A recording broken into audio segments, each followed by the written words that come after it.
మొన్న కొండ సుస్మిత చేసినటువంటి వ్యాఖ్యలపై కూడా రాజకీయ దుమారం రేగుతుంది. కాంగ్రెస్ పార్టీలో కూడా ఒక కలకలం మొదలైనటువంటి పరిస్థితి. దీన్ని రాష్ట్ర రాజకీయ సమీకరణలు కూడా వేగంగా మారుతున్నటువంటి నేపథ్యంలో అసలు ఏం జరుగుతుంది?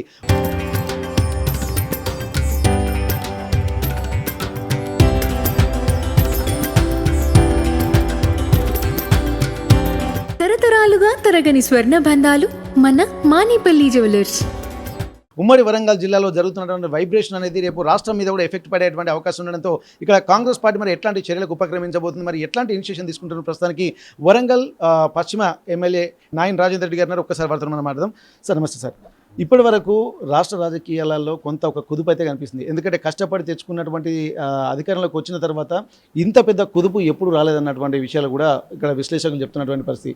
మరి మొన్న కొండ సుస్మిత చేసిన వ్యాఖ్యల తర్వాత జరుగుతున్నటువంటి పరిణామాలు ఎలా ఉన్నాయి సార్? జనరల్గా ఏ పార్టీలో కానీ ఇంత స్వేచ్ఛ ఉండదు, కాంగ్రెస్ పార్టీలో ఉంటుంది. ఇప్పుడు ఉదాహరణ చూడండి, బీఆర్ఎస్ ఉన్నది, వాళ్ళ మంత్రులకు కూడా అగౌరవపరిచే విధంగా వ్యవహరించేది. మంత్రులకు అపాయింట్మెంటే ఉండకపోయేది, పనులు జరగకపోయేది. హోమ్ మినిస్టర్ గేట్ దానికి వచ్చి మా వెనక తిరిగిన సందర్భాలు ఉన్నాయి. వాళ్ళు ఇంట్లో చెప్పుకోలేక, బయట చెప్పుకోలేక, బాత్రూంలలో తలుపులు పెట్టుకొని ఏడ్చిన సందర్భాలు తప్ప ఉన్నాయి తప్ప వాళ్ళ స్వేచ్ఛ లేదు. కాంగ్రెస్ పార్టీలో కొద్దిగా స్వేచ్ఛ ఉంటుంది, నా అభిప్రాయాన్ని స్వేచ్ఛగా చెప్పుకునే ఉంటుంది. కానీ దాన్ని దుర్వినియోగం చేసే విధంగా స్వేచ్ఛ తిరిగి ఉండాలి, కానీ అతివృష్టి అనావృష్టి అన్నట్టు ఉండకూడదు. అట్లా వెళ్ళిపోవటం వల్ల వాళ్ళు పోయి ఎవరికి వచ్చినట్టు మాట్లాడితే మాకు బాధ అవుతుంటుంది. ఎందుకంటే లక్షలాది మంది కార్యకర్తలు శ్రమ ఇది ప్రభుత్వాన్ని.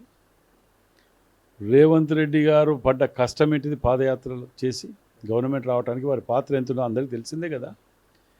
బట్టి విక్రమార్క గారు పాదయాత్రలు, మేము ఇక్కడ వానలు పడుతుంటే, పిడుగులు పడుతుంటే కూడా నడుచుకుంటూ పోయినాం. ఇవన్నీ మా కష్టాజీతం. 54 కేసులు పెట్టిన మా మీద, మా కార్యకర్తల మీద 100 కేసులు ఉన్నాయి. వీటన్ని ఇంత కష్టంతో తీసుకొచ్చిన ప్రభుత్వాన్ని ఎవరో 3-4 కోసము వాళ్ళకు ఏదో ఇంకా మాకు ఇది ఇయ్యలేదు అది ఇయ్యలేదు స్వార్థ రాజకీయాలు, పదవుల గురించి పార్టీని రోడ్డు మీద గుంజుతామంటే క్షమించేది లేదు. ఓ పద్ధతి, ఓ టైం వరకు ఓపిక ఉంటుంది. దాని తర్వాత ఇప్పుడు మేము ఏం చేస్తామంటే మేము అధిష్టానాన్ని అడగటం జరిగింది. ఇక్కడికి ఒక ఫుల్ స్టాప్ పెట్టాలి. ఎవరే కానీ అండి దీని మీద మాట్లాడితే, ఇట్లాంటికి వ్యతిరేకంగా మాట్లాడితే, పార్టీకి వ్యతిరేకంగా మాట్లాడితే వారిని తక్షణం చర్య తీసుకోవాలనే దాని మీద మేము మాట్లాడడం జరిగింది. నా వీరు వారు పేర్లు అనేది లేదు. ఈ వ్యాఖ్యల్ని పార్టీకి వ్యతిరేకంగా మాట్లాడిన అనుకోవచ్చా, లేకుంటే వ్యక్తులను టార్గెట్ చేసి మాట్లాడిన అనుకోవచ్చా? వ్యక్తి ఏంది, పార్టీ ఏంది? ఇప్పుడు సీఎం రేవంత్ రెడ్డిని అలాగే రేవూరు ప్రకాష్ రెడ్డి మాత్రమే నా టార్గెట్, పార్టీతోటి కానీ లేకపోతే ఉన్నటువంటి మిగిలిన ఎమ్మెల్యేతోటి కానీ కాంగ్రెస్కి సంబంధించి ఎటువంటి అని చెప్పి అంటున్నారు. పాత్ర ఏందో, పార్టీల వాటి స్థాయి ఏందో తెలియదా? ముఖ్యమంత్రి గారు రేవంత్ రెడ్డి గారు ఏమన్నా దోస్తా లేకపోతే బంధువులు? ఏంటిది నీవు ఆయన మాట్లాడడానికి ఏందని ఏ అర్హతతో మాట్లాడుతున్నారు? ఆ పద్ధతి మంచిది కాదు. మన స్థాయిని, మన అర్హత తెలుసుకొని మాట్లాడితే మంచిది. ఏది కానీ మీకు ఏదైనా ఇబ్బంది ఉంటే, ఎవరికైనా పార్టీలో ఇబ్బంది ఉంటే పోయి మీద చెప్పుకోవాలి. అంతేగాని నోటికి వచ్చినట్టు ఏది పడితే అది మాట్లాడుతా అంటే సహించరు ఇక్కడ ఎవరు.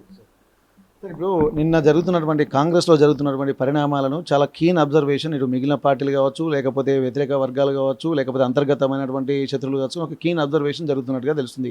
మరి నిన్న మొత్తం ఉన్నటువంటి 48 మంది ఎమ్మెల్యేలు అంటే అందరినీ పిలిస్తే కేవలం 16 మందే వచ్చిందన్నటువంటి ఒక వార్తలు మాత్రం వస్తున్నాయి. మరి దీనికి మరి ఎట్లా చూడవచ్చు సార్? ఇప్పుడు కొండా సురేఖకు మద్దతు పలుకుతున్నారు అనుకోవచ్చా, లేకపోతే వాళ్ళ వ్యక్తిగత కారణాల వల్ల రాలేదనుకోవచ్చా, లేకపోతే దీన్ని ఎట్లా ఉంటుంది? ఎందుకంటే ఇంత సీరియస్ ఇష్యూ జరుగుతుంటున్నప్పుడు ఇంత సింపుల్గా 16 మందే వచ్చారనే ఒక ఆలోచనలు కూడా చాలామంది చేస్తున్నారు. దీన్ని ఎట్లా చూడొచ్చు? ఇంతకుముందు 16 మందితో ఎప్పుడైనా ప్రెస్ మీట్ పెట్టినరా?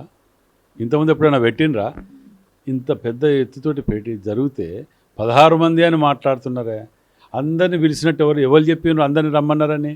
అక్కడ అందుబాటులో ఉన్న వాటి మట్టుకే అత్యవసరంగా అక్కడ ఉన్న వాటికి అప్పటికప్పుడు పెట్టిన ప్రెస్ మీట్ అది. దానికి పిలవాలి రావాలి అనుకుంటే 50 కాదు 60 మంది వస్తుంది. దానికి అది సమస్య కాదు అది. ఇప్పుడు ఉమ్మడి వరంగల్ జిల్లాలో చూసినట్టయితే ఇక్కడ ఒక టాపిక్ వచ్చింది. ఇక్కడ అచ్చ కాంగ్రెస్ పచ్చ కాంగ్రెస్ అనేటువంటి టాపిక్ వాళ్ళు తీసుకొస్తున్నారు. ఇక్కడ చూసినట్టయితే ఇక్కడ నిఖార్స్ అయినటువంటి నాయకులు ఎవరైనా ఉన్నారంటే ప్రస్తుతానికి అధికారంలో ఒక బాధ్యతలు ఉన్నటువంటి వ్యక్తుల నాయన్ రాజేందర్ రెడ్డి పేరును తప్ప ఇంకెవరి పేరును ఉచ్చరించేటువంటి పరిస్థితి కనిపించట్లేదు. మరి అట్లాంటప్పుడు మీరు ఎట్లా చూస్తున్నారు సార్? ఇప్పుడు వచ్చినటువంటి వాళ్ళందరూ కలుపుకోవాలన్నటువంటి ఉద్దేశంతో బలం పెంచాలనేటువంటి ఆలోచనలు గతంలో కూడా మీరు చేసినటువంటి పరిస్థితి. ఎవరైనా సరే పార్టీ బలోపేతంగా ఉంటే సమన్వయం చేసుకోవాలనేటువంటి ఆలోచనలు. మరి ఇప్పుడు దీన్ని ఎట్లా చూడొచ్చు సార్ ఇక్కడ వీళ్ళు మాట్లాడుతున్నటువంటి మాటలు? నేను ఏమంటున్నాను, ఈ పచ్చ కాంగ్రెస్, ఈ కాంగ్రెస్, ఆ కాంగ్రెస్, వీళ్ళు ఎక్కడెక్కడ తిరిగి వచ్చిండ్రు, ఎవరెవరు ఎక్కడెక్కడ తిరిగి వచ్చిండ్రు అనేది అందరి ప్రజలకు తెలుసు. ఏది తిరిగి వచ్చినా, పొయ్యి వచ్చినా, ఏది వచ్చినా అతిథులని గౌరవించడం నేర్చుకోవాలి ఫస్ట్. అందరం కలుపుతూనే అధికారంలోకి వచ్చిన వాళ్ళని గౌరవించాలి. రెండవది సీనియారిటీని బట్టి, వాళ్ళ కష్టాన్ని బట్టి, వాళ్ళ తెలివిని బట్టి ప్రమోషన్స్ ఇవ్వాలి. రాంగ్ని ఇవ్వటం అనేది ఎవరు ఏమని అనట్లే. సీనియారిటీ ఉంటుంది, కష్టం ఉంటుంది. నేను 40 ఏళ్ళు ఉన్న సీనియారిటీ అని చెప్పి నేను ఏం చేయకుండా ఇంట్లో కూర్చొని ఉంటే నాకు పదవి అంటిస్తారా? అప్డేట్ ఉండాలి అని అంటే మనం అప్డేట్ పోవాలి. అది లేకుండా ఏం లేకుండా ఉంటా అని చెప్పి మనం ఇట్లా చేస్తా అంటే అది కుదరదు. వచ్చిన వాళ్ళని మన అవసరానికి వచ్చిండ్రు, వాళ్ళని అగౌరవపరిచి ఎలగొట్టారు కదా. అది చేస్తే ఇది కాదు, అవతల స్ట్రెంత్ గారా, మనకు అవసరం ఉన్నప్పుడు ఓతిరిగా, లేనప్పుడు ఓతిరిగా బిహేవ్ చేస్తారా అట్లా? ఒకటి సార్, ఇప్పుడు రాష్ట్ర రాజకీయాల్లో వరంగల్ పాత్ర చాలా కీలకం ఉంటుంది. ఎప్పుడైనా సరే ఒక వైబ్రేషన్ అయితే కనిపిస్తుంది. ఎందుకంటే ఇప్పుడు ఉన్నటువంటి వాటిలలో రాష్ట్ర ఎన్నికల్లో చూసినట్టే కాంగ్రెస్ పార్టీ వరంగల్లో ఒక్కసారి 10 సీట్లు గెలుచుకున్నారంటే దానికి ఉన్నటువంటి క్రెడిబిలిటీ ఒక వాక్యూమ్ని ఫుల్ఫిల్ చేసింది అనుకోవచ్చు, గతంలో ఎన్నడూ లేని విధంగా. మరి అట్లాంటప్పుడు ఈ వరంగల్ కేంద్రంగానే మళ్ళీ ఒక అలజడి సృష్టిస్తుందంటే మరి ఇంత డేర్గా ఒక మంత్రి పదవిలో ఉన్నటువంటి వాళ్ళ కూతురే ఇంత డేర్గా మాట్లాడుతున్నారు అని చెప్పంటే ఎవరికి తెలియకుండా, లేకపోతే ఏమైనా సమీకరణ నేపథ్యంలో ఎవరైనా మాట్లాడిపించింది అనుకోవచ్చా, లేకపోతే ఒక వారి వ్యక్తిగతంగా అనుకోవచ్చు? ఎందుకంటే తను మంత్రి గారే సాక్షాత్తు నాకు సంబంధం లేదని చెప్పన్నారు. మీరు దీన్ని ఎట్లా చూడవచ్చు సార్? నాకు దీని వెనక కొన్ని గుంట నక్కలు ఉన్నాయని నేను కూడా చెప్పిన, నేను ఉన్నాయి త్వరలో అవి కూడా బయటకు వస్తాయి. ఎలకల మందు పెడితే ఎలకలు బయటకు వచ్చినట్టు అన్నీ వస్తాయి బయటికి. కానీ అది పద్ధతి కాదు. పార్టీని, కార్యకర్తలని, పార్టీని నమ్ముకున్న కార్యకర్తలని వీళ్ళందరినీ రోడ్డు మీద పడేసే విధంగా వీళ్ళ పదవుల వ్యాహోమంలా పార్టీని నాశనం చేయొద్దు. పార్టీ రాజకీయాలు చేస్తుంటే పదవులు వస్తూ పోతుంటే, కానీ పదవుల గురించే రాజకీయాలు చేసి కార్యకర్తలు పడ్డ కష్టాన్ని మేము నిర్వీర్యం చేస్తా అంటే అది ఎవరు సహించరు. అది మేమైతే సహించే సమస్య లేదు. అది మాకు ఇట్లా ఇవన్నీ ఉన్నా లేకున్నా ఒకటే, కానీ పార్టీ నాగం చేస్తాట్టు మాత్రం చిన్న వ్యాఖ్యల వల్ల జరగాల్సిన నష్టం కొంత జరుగుతుంది, అందరూ ఆలోచనలు ఉన్నారు. మరి దీని దిద్దుబాటు చర్యలు ఎట్లా ఉండబోతున్నాయి సార్? కాంగ్రెస్ పార్టీ అనేది గడ్డి లాంటిది. ఒక్క వాన పడితే మొలకెత్తనే ఉంటుంది. ఎక్కడ దాని మరణం చేయడం అనేది ఉండదు. అది గుర్తుపెట్టుకోండి. ఇవన్నీ కూడా మాకు టీ కప్పులు లాంటి సమస్యలు ఇవన్నీ. కాకపోతే ఒక్కటి సీరియస్గా చెప్పేది ఏంటంటే క్రమశిక్షణ అనేది పార్టీకి అవసరం. అది లేని అప్పుడు కార్యకర్తలకు, పార్టీకి భారీ నష్టం జరుగుతుంది, మూల్యం చెల్లించవలసి వస్తుంది. కాబట్టి దాని మీద కఠినంగా వ్యవహరించండి. ఎవరు కూడా లిమిట్ దాటి క్రాస్ చేస్తే వారి మీద చర్య తీసుకుంటే ఒక పద్ధతి ఉంటుంది. నాకు ఢిల్లీ లాబీ ఉన్నదో, హైదరాబాద్ లాబీ ఉన్నదో, నేను ఇంత పెద్దోని, నేను అంత పెద్దోని, నేను ఏది మాట్లాడినా నడుస్తుంది, నన్ను ఎవరు ఏం చేయలేరు అని అహంకారంతో పోతే కొట్టేయాలనేది మా డిమాండ్. ఓకే, వీళ్ళు ఇంత కాన్ఫిడెంట్గా ఉంటున్నారు ఇప్పటికి కూడా. ఇప్పుడు నిన్న మంత్రి గారు ఇచ్చినటువంటి సురేఖ మీద చాలామంది కూడా మీ కాంగ్రెస్ పెద్దలు కూడా ఇది ఒక నిర్లక్ష్యపు సమాధానంలాగానే చూసినటువంటి పరిస్థితి.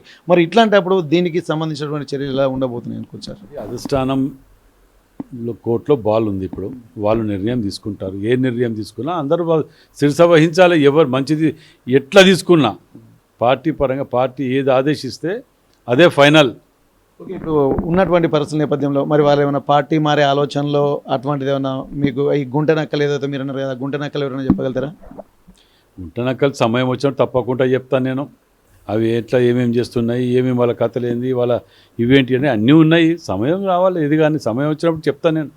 ఎందుకంటే మేము పార్టీ కోసం పని చేసుకుంటూ మేము అమ్మాడుకుంటూ పోతున్నాం. ఇన్ని కేసులు, వారానికి 2 సార్లు హైదరాబాద్ పోయి తిరుక్కుంటూ వస్తాం. కడుపు మంటతోటి ఉన్నాం. కడుపు ఒకటి తిండి ఎక్కువ లొల్లి ఒకటి తిండి తక్కువ లొల్లి ఉన్నట్టున్నది ఇక్కడ. అర్థమైందా? దాని గురించి తప్పకుండా చేస్తాం. గతంలో నాయన్ రాజేందర్ రెడ్డి గారు ఇనిషియేషన్ తీసుకొని మీ క్యాంప్ ఆఫీస్లోనే అందరినీ సమన్వయం చేయాలి. ఎందుకంటే రాబోయే మున్సిపల్ అంటే జీడబ్ల్యూఎంసీ ఎన్నికలు కావచ్చు, రేపు మళ్ళీ వచ్చే ఎన్నికలకు కూడా ఒక టీం వర్క్ తోటి ఉంటే బాగుంటుంది అన్నటువంటి దాని మీద ఇప్పుడు వ్యతిరేక శక్తుల్ని కూడా మీరు ఒకటి ఏకం చేసుకొని ఒక నిలబెడదామని ఒక ఇనిషియేషన్ అయితే తీసుకున్నారు.